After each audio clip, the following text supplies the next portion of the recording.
అందరికీ నమస్తే అండి. ప్రముఖ సింగర్ మంగ్లీ విషయంలో ఇప్పుడు ఒక పెద్ద వివాదం జరుగుతోంది. ముఖ్యంగా తెలుగుదేశం పార్టీ కార్యకర్తలు సోషల్ మీడియాలో కేంద్ర మంత్రి రామ్మోహన్ నాయుడు మీద తిరుగుబాటు ప్రకటించారు. First time Rammohan Naidu Telugu Desam party cadre నుంచి సోషల్ మీడియాలో వ్యతిరేకత ఎదుర్కోవడం. ఎందుకంటే ఆయన ఇన్నాళ్ళు వివాదరహితుడు. ఓవరాల్గా 2014లో ఆయన ఫస్ట్ టైం ఎంపీ.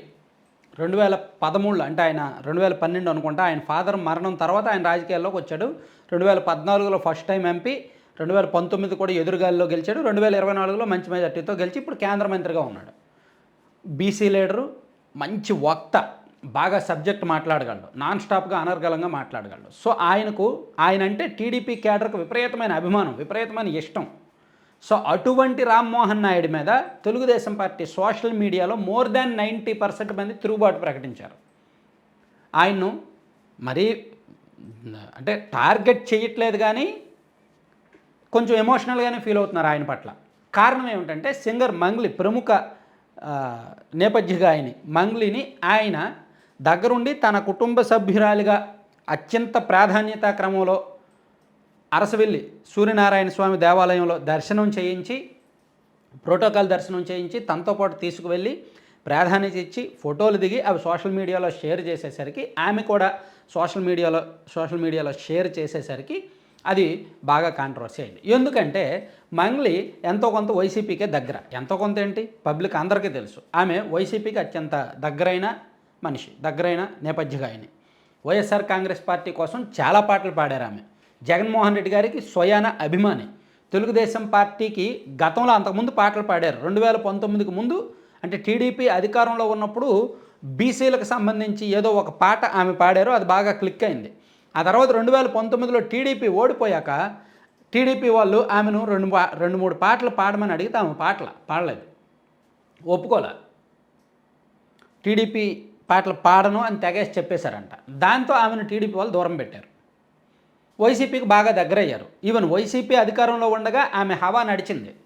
శ్రీకాళహస్తి దేవాలయంలో ఆమె తన పాట చిత్రీకరించారు.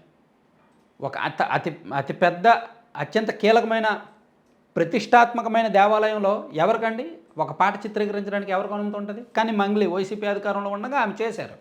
ఆమె యూట్యూబ్ ఛానల్లో ఆ పాట ఉంది, అప్పట్లో కాంట్రవర్సీ అయింది. సో అంత ప్రయారిటీ ఇచ్చారు. అంటే వైసీపీ మనిషి, ఇంకా పచ్చిగా చెప్పుకోవాలంటే వైసీపీ మనిషి. సో ఆమెను రామ్మోహన్ నాయుడు ఇట్లా ప్రోటోకాల్ దర్శనానికి తీసుకెళ్లడంతో ఇప్పుడు క్యాడర్ రివర్స్ అయ్యారు. ఇక్కడ మనం నాణ్యానికి రెండు కోణాలు చూడొచ్చు. ఒకటి, రామ్మోహన్ నాయుడుకి ఇదంతా తెలిస్తే ఇంటెన్షనల్గా ఆయన ఏమీ తీసుకెళ్ళడుగా, బహుశా ఆయన ఊహించి ఉండడు. ఆమె మంగ్లీ అనగానే అమ్మో ఒక పెద్ద సింగరు, మంచి సింగరు, మంచి పాపులర్ సింగరు, సో టీడీపీకి కూడా 2019 ముందు ఆమె పాట పాడింది కాబట్టి తీసుకెళ్దామని ఆయనకి అదే స్ట్రైక్ అయి ఉంటుంది, అలా తీసుకెళ్ళి ఉంటాడు. అంతే తప్ప ఆమె మీద టీడీపీ క్యాడర్ కోపంగా ఉన్నారు, ఆమె టీడీపీ పాటలు పాడలేదు, ఆమె వైసీపీకి దగ్గరైన మనిషి, ఇవన్నీ ఆయన ఆలోచించి ఉండవు.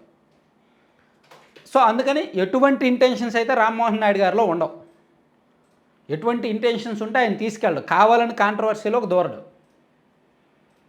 కానీ క్యాడర్కి మాత్రం అది కోపం వచ్చే అంశమే. ఇక్కడ క్యాడర్ ఆవేదనలోనూ అర్థం ఉంది, తను తీసుకువెళ్ళడంలో కూడా ఆయన్ని కూడా మనం తప్పు పట్టలేం. ఒకవేళ కావాలని దురుద్దేశపూర్వకంగా తీసుకెళ్తే ఆయన తప్పు పట్టాలి.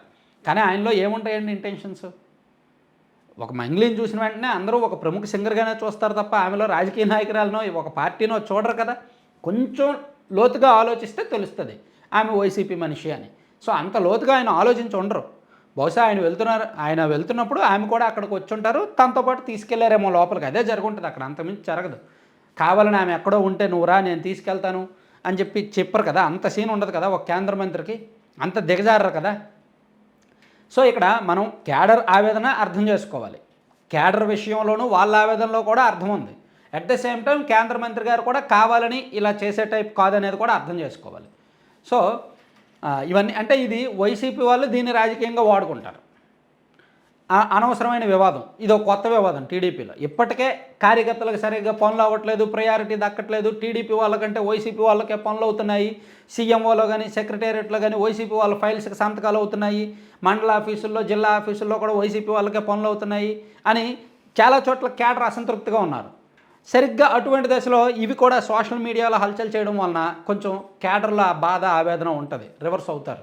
టీడీపీ సోషల్ మీడియాలో ఏ పేజ్ ఓపెన్ చేసినా ఈ ఫోటో గురించే చర్చ, ఈమె గురించే చర్చ, రామ్మోహన్ నాయుడు గారి కుటుంబంతో ఆమె దర్శనానికి వెళ్ళిన అంశం మీదే చర్చ.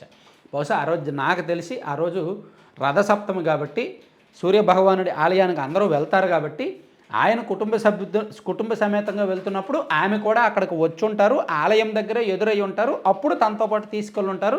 ఎలాగా ఉన్నారు కాబట్టి ఫోటో దిగి ఉంటారు, అంతే తప్ప అందులో లేనిపోని ఇంటెన్షన్స్ ప్రీ ప్లానింగ్ అనేది ఉండదు అనేది అర్థం చేసుకోవాలి. Thank you.